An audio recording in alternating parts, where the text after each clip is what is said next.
Hey everyone, Guppy Girl here, and in this video I will be going over me replanting and salvaging this glossostigma, which is suffering from some pretty severe melt.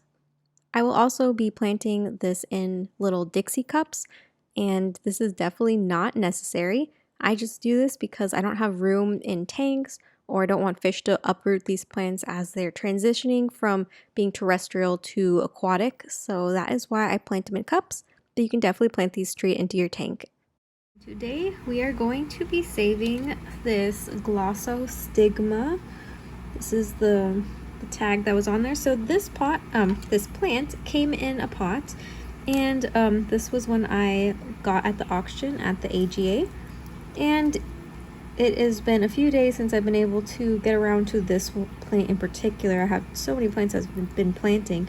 The issue with this is, if you can see, there are some green parts, but then in the center of this green, there is a lot of rotting, decaying plant. And generally, plants don't smell too bad when they start to die, but they do have a smell of rot. So here, I'll show you what I'm doing. I am just going in and I'm checking every single stem. So this is one stem here, and it is more or less very decayed. Okay, that piece just broke off. Don't worry about the roots, guys. Like, sometimes they might have roots down here. Don't worry about that. You'll generally not keep those, because if most of the plant is rotting, you'll only want to keep the portion that is doing all right. I would suggest actually to try to remove as much of the dead stuff as possible, or wash it off and try, but it doesn't need to be perfect, and I will show you exactly why when we get around to the end of planting all these. I have never grown glossostigma before, but from pictures it looks like it is a type of runner, where it'll create a chain of runners. So eventually all these little nodes will be like this, right? It'll be like the chain will go down and then you'll have leaves popping up. But for now, this is what we have, because this was grown terrestrially. So when you put them in your tank, you may receive a fair amount of rot. So this rot, the plant looked more or less fine when I originally bought it, but the moment I put it underwater, a lot of this started to rot away, because these leaves weren't meant to be fully aquatic. Now the eventually fully aquatic versions of the leaves will emerge, but this old stuff that has not been grown aquatically is going to rot away and die. So if you're going to put this in your tank and you have a fully functioning ecosystem going on, you got fish, snails, like your cleanup crew, you won't need to worry about die-off as much as me. Die-off of plants is not good, because that is going to release ammonia as bacteria breaks down the plant. If you have all of this stuff, well, this is rock wool, but some of this is like plant material, like it's a ton of plant material right here.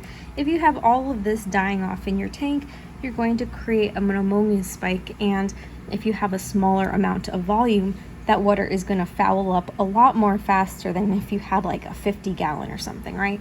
So for me, I'm planting them in these tiny 6-ounce cups, and that's just partially planted.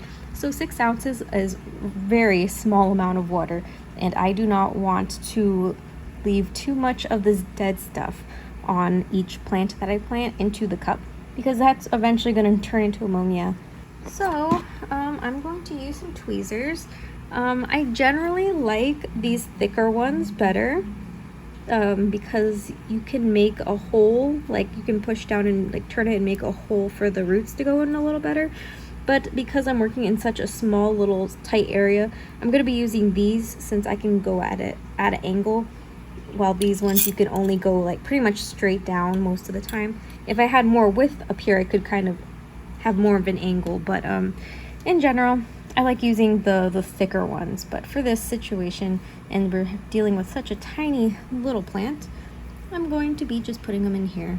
And yeah, you guys can see, I was gonna say, I don't know if you can see, but there is, this part is pool filter sand, and then this part down here is 88 aqua soil. Doesn't need to be ADA. I know that's kind of fancy. I like to reuse it, but this is I believe, been used one other time to grow hydrocotyl tripartita in this little cup, so I'm sure it's still full of nutrients. I know as a buyer, if you're buying plants, you really feel discouraged if plants start dying in your tank and you feel like you did something wrong, but do not fear. It is not your fault that plants melt. That is just a simple fact. When plants are grown terrestrially, they will melt when they enter your tank because they don't have the correct leaves to be in the water. That's why many plants have aquatic versions, and it's different than their terrestrial version. And we will have die-off in this cup. It is inevitable. So there, that is all planted up. Sorry, the heater just turned on. And for the secret of my cups is this little guy. This little teeny weeny ramshorn. Well, he's not teeny, but he's about a medium-sized ramshorn. These are the secret to having my cups. This little ramshorn will go around and eat all of the dead leaves that start to form. Now, of course, his poop will create some amount of ammonia, but it won't be as much as what the leaves will be expelling as they rot away. So this little snail will be in there. He will also work on eating the algae on the sides of the cup. Put this in here just so I remember. And we'll see how they do. So guys, it has been 2.5 months. Don't mind the spotlight. It is the wee hours of the morning and my fish are still asleep. But I wanted to film this to show you guys an update. So this is the growth after 2.5 months. You can tell that the glossostigma is very, very different than what it originally looked like when we planted it. The leaves are just a lot more petite and closer together. You may have noticed that I have these green sticks coming out of my cups. These are mangrove propagules, and I will probably make a video on that another time, but I do need to replant these guys. I just threw them in the cups since I didn't have a place for them. But yep, they're not hurting nothing. They're just chilling out with the glossostigma. You can also see that there is a good amount of mulm and stuff also at the bottom here. This is more, snail poop along with the decaying leaves of the glossostigma when it was transferring from terrestrial to aquatic. And now that these are aquatic and fully aquatic, I should mention, they are ready to be replanted into something a little more permanent or bigger for them so they can grow out better. It's now time to plant the glossostigma in a more permanent setup. Now this could definitely be a tank for some people, or for me, I plant them in these plant bins. I don't plant them in tanks right away because I usually don't have room for these types of plants, and I'd rather have plants that would require more height in an actual tank like a Ludwigia or something of that sort, rather than these shorter plants. They're really great for carpets, and most of the time they don't want to be too shaded out. So I really don't want to give up that real estate in a tank that's growing out taller plants just so I can grow shorter plants. So I put all of my shorter nano plants in these plant flats or plant bins. These plant bins are very similar to how I grow them in cups. It's just ADA aqua soil at the very bottom layer, and the top layer is pool filter sand. In this bin, I have a mixture of hydrocotyl tripartita, the mini version, the normal version of that, and Monte Carlo. The lighting on this bin is a T8 fluorescent bulb. I've had this bulb for around 8 years and it has definitely lost intensity, so I will be switching it out very soon for a new bulb. In general, I like my Monte Carlo to have larger leaves than this, and it tends to look a little more puffier, while this is really compact, short, and has really tiny leaves.